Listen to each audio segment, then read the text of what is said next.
하나님 말씀은 신명기 17장 14절에서 20절까지의 말씀입니다.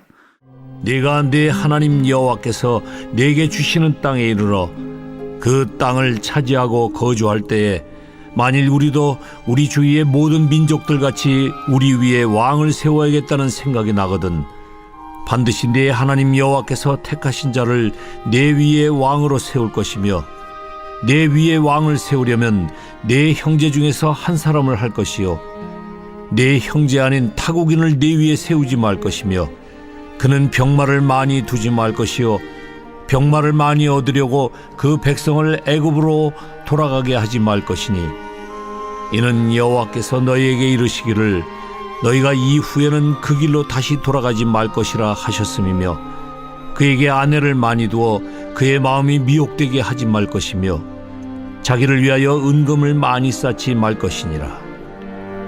그가 왕위에 오르거든 이 율법서의 등사본을 레위 사람 제사장 앞에서 책에 기록하여 평생에 자기 앞에 두고 읽어 그의 하나님 여호와 경외하기를 배우며 이 율법의 모든 말과 이 규례를 지켜 행할 것이라.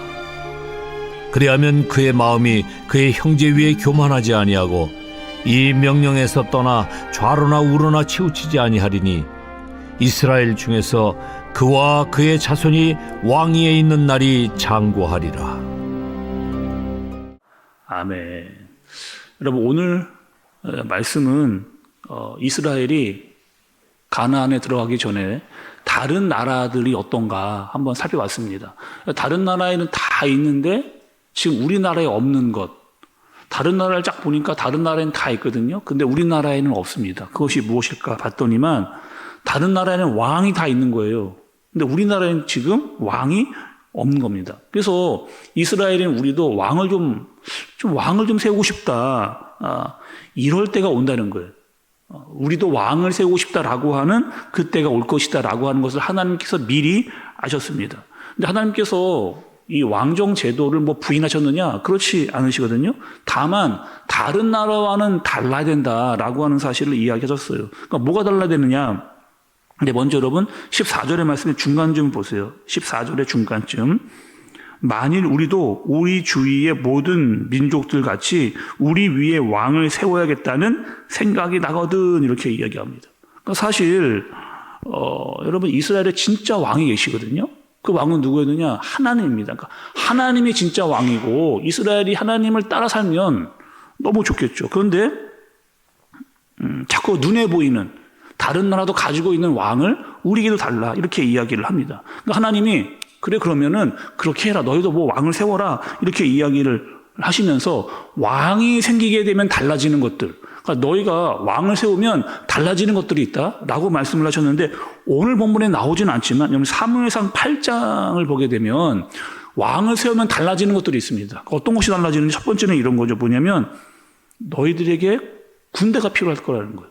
근데 군대가 필요하게 되면은 너와 너의 자녀들이 군인으로 끌려가게 될 것이다 라고 하는 말씀을 그렇게 해주세요. 그러니까 말과 병거를 만드는 일에 고용되는 사람들 거기에 너희들이 증발될 것이다 이렇게 이야기를 하시면서 또 너희가 내지 않던 세금도 너희가 내게 될 것이다 이렇게 말씀을 하세요. 그뿐만이 아니고 왕을 세우면 왕을 돌보는 사람들, 왕에게 시중 두는 사람들로 너희가 데려가게 될 것이다. 그리고 결국에 왕이 착취를 많이 하기 때문에 너희가 하나님을 다시 부르짖는 일들이 생겨나게 될 것이다. 이런 이야기도 벌써 하나님께서 다 해주셨습니다. 그리고 왕이 세워지는데 정말 제대로 된 왕이 세워지는 일이 쉽지 않다. 이렇게 이야기를 하는 거죠. 왜냐?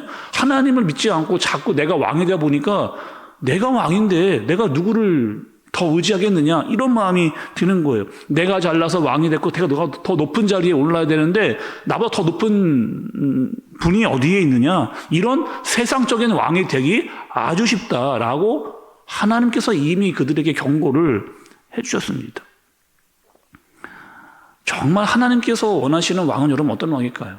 하나님이 원하시는 그런 왕. 그러니까 사람들이 보기 좋고 사람들이 원하는 그런 왕입니다. 그러니까 하나님께서 정말 원하시는 왕은 하나님이 선택하신 그런 왕이에요. 어떤 외모나 학벌이나 사회적인 위치, 그것이 뭐 잘났기 때문에 뽑은 그런 왕이 아닌 겁니다. 절대적으로 하나님의 뜻과 마음을 잘 헤아릴 수 있는 그런 사람이 왕이 되어지는, 그 말씀에 순종할 수 있는 사람이 왕이 되어줘야 됩니다. 어떻게 하면 딱 알 수가 있느냐면, 우리가 사울과 다윗을 보면 여러분 딱 비교가 됩니다.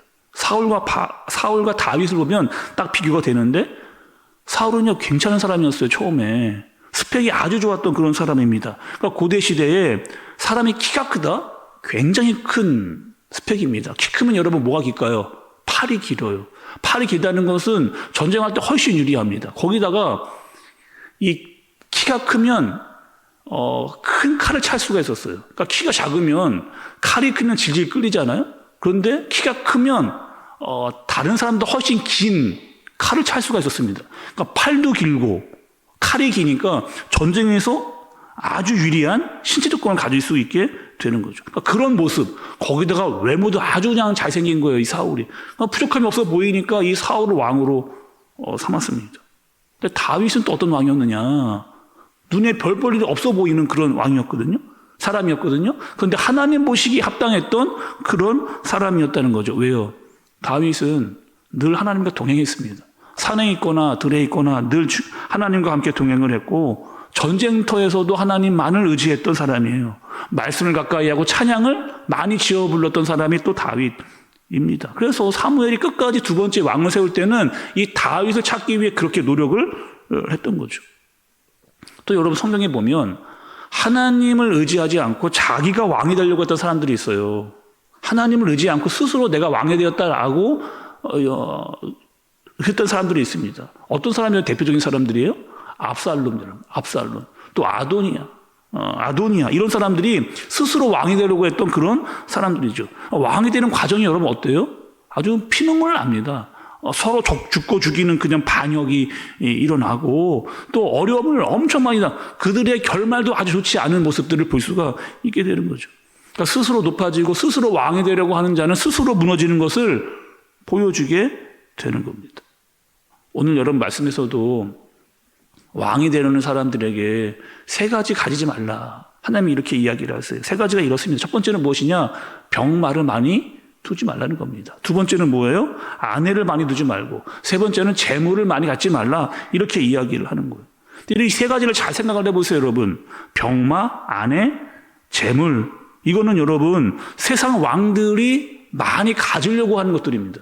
그러니까 많이 가져가지고 내 힘이 이 정도야. 병마를 많이 갖거나 여자를 많이 갖거나 또 재물을 많이 가져가지고 이걸 가지고 무엇이냐? 내 힘을 과시하려고 하는, 세상 사람들에게 내 힘이 이 정도라고 하는 것을 보여주려고 하는 그런 왕들이에요. 그래서 하나님 뭐라고 말씀하시는 거예요? 이것들 많이 두지 말라는 겁니다. 여러분 그 이유를 잘 아시겠죠? 왜요? 병마를 많이 갖게 되면 하나님을 의지하지 않거든요. 내 힘이 이 정도고 군사력이 이 정도인데 다른 나라 내가 쉽게 쳐들어가서 싸울 수 있는데 굳이 하나님을 의지할 필요가 없다라고 그렇게 생각하기 마련입니다. 또 여러분 이스라엘은 어떤 나라였느냐? 애굽에 살았던 사람들이잖아요. 그래서 다른 나라에 힘이 있어야만 한다는 것을 잘 알고 있는 그런 나라가 바로 이스라엘이었습니다. 그러니 지금 또 가나안에 들어가야 되는데 제일 필요하다고 여긴 게 뭐겠어요? 병력이에요, 병력. 군사력이 커야 된다라고 여기던 그들에게, 이스라엘 사람들에게 뭐라고 이야기하는 거예요? 병마를 의지하지 말고 하나님을 의지해라. 너희가 세울 왕도 마찬가지다. 이렇게 이야기를 하십니다. 또 당시 여러분 여자를 많이 둔다, 아내를 많이 둔다라고 하는 이야기는 무엇이냐? 이런 겁니다. 다른 나라와 화치를 많이 맺는 거예요. 정략 결혼을 많이 하는 겁니다. 그러니까 다른 나라들과 이 결혼을 통해 가지고 어떤 이런 친교를 많이 가지려고 했던 그런 모습들이 많았어요. 대표적인 여러분 그 구약에서 대표적인 왕이 있잖아요. 어떤 왕이냐? 아합입니다. 아합이 여자를 데리고 와요. 이세벨이라고 하는 여자. 이 여자가 어떤 여자냐? 시돈 사람 아십니다. 근데 시돈 사람이 이 사람들을 데려와서 아내로 삼았거든요. 나라가 어떻게 됩니까? 온 나라가 다 우상화되어지는 그런 일이 있게 되는 거죠. 솔로몬도 마찬가지였어요. 솔로몬 말기에 여자들을 많이 데려왔습니다. 다른 나라의 사람들을 데려와서 결혼을 하게 되는 거죠. 정략 결혼이었어요. 어떻게 됩니까? 갈수록 나라가 망가지고 우상의 판을 치는 그런 나라가 되어지는 거죠. 끝으로 하나님께서 은과 금을 많이 갖지 말라 이렇게 이야기합니다. 여러분 왕이 돈을 많이 갖게 된다는 것은 그 당시에 있어서 백성들에게 세금을 많이 걷어야만 돈을 많이 가질 수 있었거든요.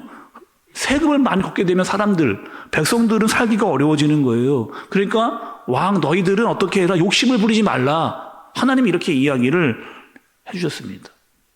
그러면 하나님이 원하시는 왕은 어떤 왕인가? 여러분 18절과 19절의 말씀 좀 보세요. 18절과 19절의 말씀입니다. 그가 왕 위에 오르거든 이 율법서의 등사본을 레위 사람 제사장 앞에서 책에 기록하여 평생에 자기 옆에 두고 읽어 그의 하나님 여호와 경외하기를 배우며 이 율법의 모든 말과 이 규례를 지켜 행할 것이라. 이렇게 이야기합니다. 왕은 어떻게 하라는 거예요?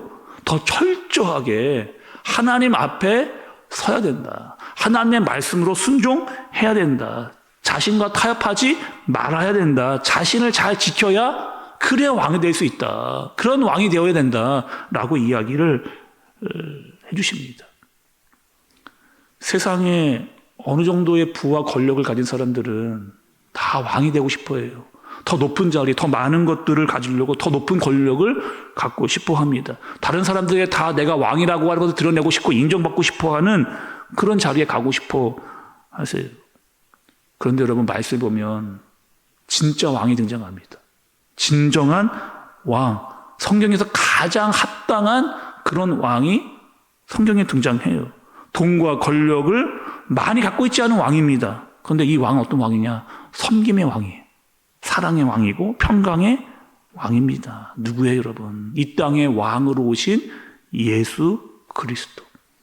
우리는 여러분 그분의 통치를 받으며 살아갑니다. 그분을 따라가고 그분을 의지하는 사람, 그 사람이 바로 하나님 나라의 백성이라고 하는 이 사실입니다.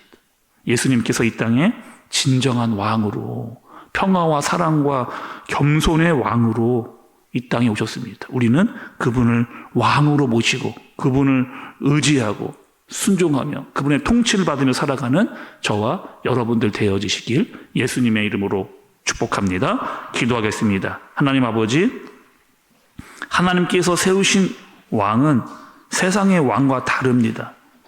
권력과 힘과 돈을 가지지 않고 겸손과 사랑과 평강을 가지고 오신 왕입니다. 하나님, 그 예수 그리스도를 우리가 왕으로 삼고 그분을 따르게 하여 주옵소서. 그분만 의지하고 그분께 순종하며 그분께 통치를 받는 나와 우리 가정, 우리 교회 되어지도록 인도하여 주옵소서. 예수님의 이름으로 기도드리옵나이다. 아멘.